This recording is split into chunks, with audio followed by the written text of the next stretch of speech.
An elite quarterback. This pains me to say, but I am not convinced, Greeny. I mean, I think Jordan Love has elite quarterback qualities, but he is not quite in that tier yet. He has to learn to protect the football in these deep moments. And yeah, he was down Christian Watson and other wide receivers, but as a body of work of what we've seen, it's hard to put him in the elite category. Is anyone giving him a break? I kind of tried to cut him some slack on his entire offensive line got hurt and was all his receivers completely dominated. Yes. By the end of the game, he's throwing to people I've never heard of, and I host the NFL show on this network.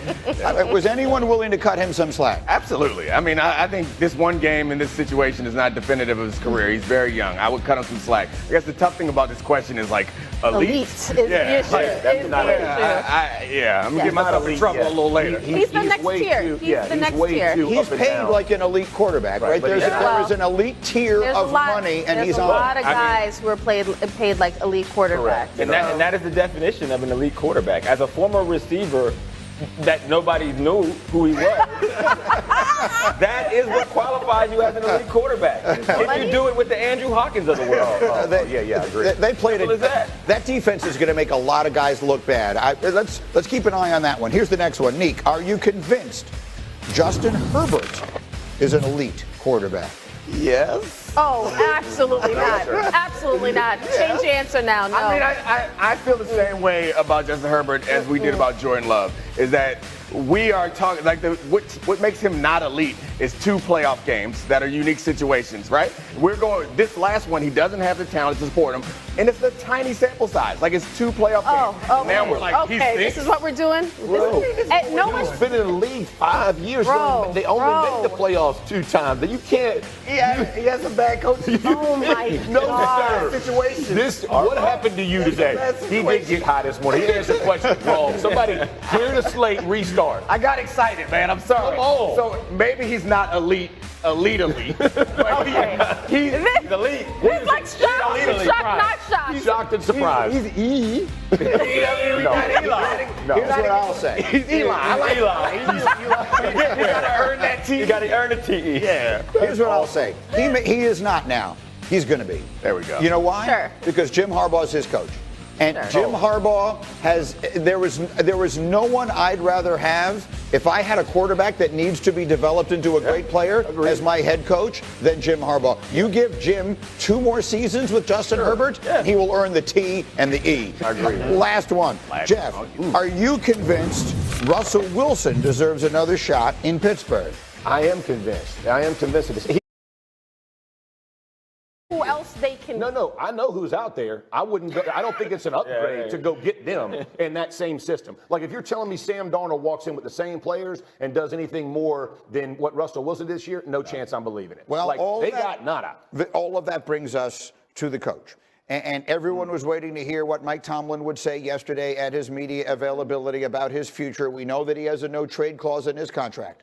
So yesterday, we have reported that at least one team has reached out to the Steelers to inquire about the possibility of a trade. Mike Tomlin was asked to respond to that yesterday. Here's what he said. I have no response to that. I understand the nature of what it is that we do, the attention and criticism that comes with it. As a matter of fact, I embrace it, to be quite honest with you. I enjoy the urgency that comes with what I do and what we do. I don't make excuses for failure. I own it. Mike, at least one team has reached out to inquire about your availability, understanding that you have a no trade clause in your contract. What's your message to any team that may reach out to the Steelers to gauge interest or availability in your services? I have no message. Save your time. Okay. That's what you tell people when you don't want them bothering you. Just save your time. So to be clear, insider extraordinaire Kimberly Martin, we should cross off the list of things that might happen this offseason, the possibility of Mike Tomlin getting traded to another team. Because if Mike Tomlin were to go somewhere else, it's because Mike Tomlin wants to leave. And that did not sound like a man who wants to leave. I think, I think how the fans feel about him is a completely different conversation than how he is viewed internally. And unfortunately, year after year, his players at the end of the season always come to bat for him and say, Tomlin, we love him, he should stay. The problem is because the players don't show up in these games, they lose games, and then we're looking at Mike Tomlin wondering what's going on. Listen, Mike Tomlin doesn't want to go anywhere, but he has to change what the standard is, because what we're seeing is not the standard. I understand the Russell Wilson question and Justin Fields, but they can't do bare minimum at quarterback. And the problem is this team always finishes, like they're almost too good to get a quarterback and not bad, you know what I mean? Like not bad enough to get one of the top ones. And that QB purgatory has killed them. Which means, Hawk, you said in our meeting this morning, what do you think he should want? I think if I'm Mike Tomlin, I would want to leave this situation. Not because the Steelers isn't an incredible organization or the Rooneys aren't the best ownership group in the league. Those things are true. Also true, Mike Tomlin is an incredible coach. He is too good of a coach to be put in a position where you typically get one of the top quarterbacks. In the AFC, if you don't have Josh Allen, Lamar Jackson, Patrick Mahomes, or Joe Burrow, it's going to be tough sledding with the team that you have. Can you win it with a caliber of quarterback, mid-tier like Russell Wilson, Sam Darnold? Yes, but to your point, Jeff, you need a big dog at running back. You need a bona fide number one receiver, and not the collection of players that they have right now.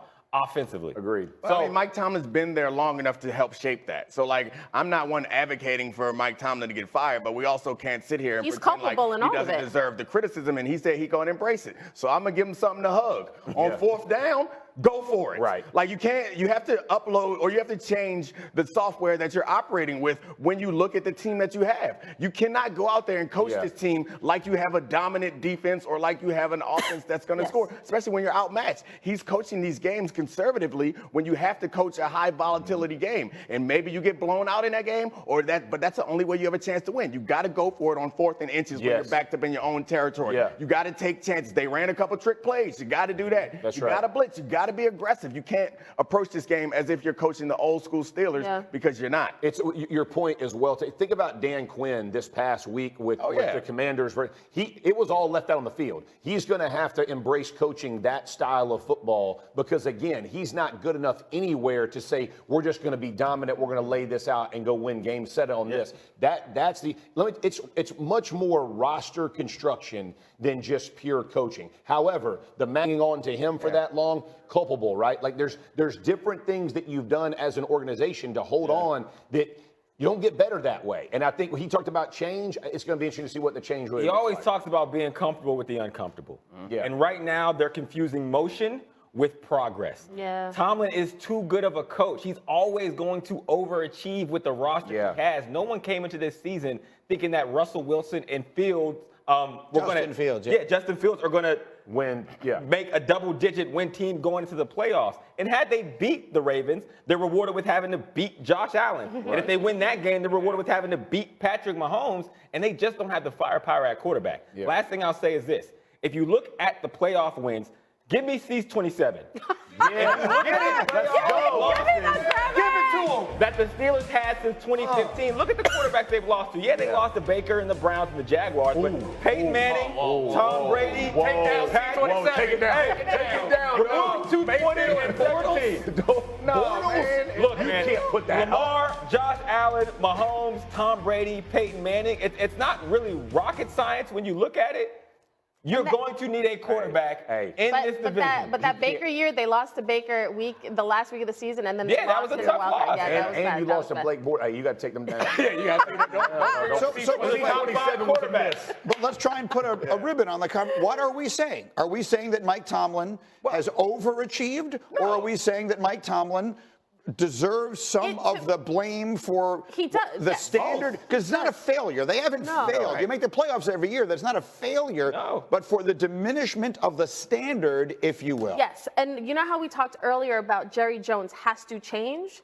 Tomlin and the Steelers have to change because what they've been doing has not worked. And to your point, you keep saying, like, we keep kicking this can down the road. Are we going to have this conversation next year and next year? Like that, they have to do something different. Dominic, you're a very smart man, right? Oh, thank you. That wasn't a question.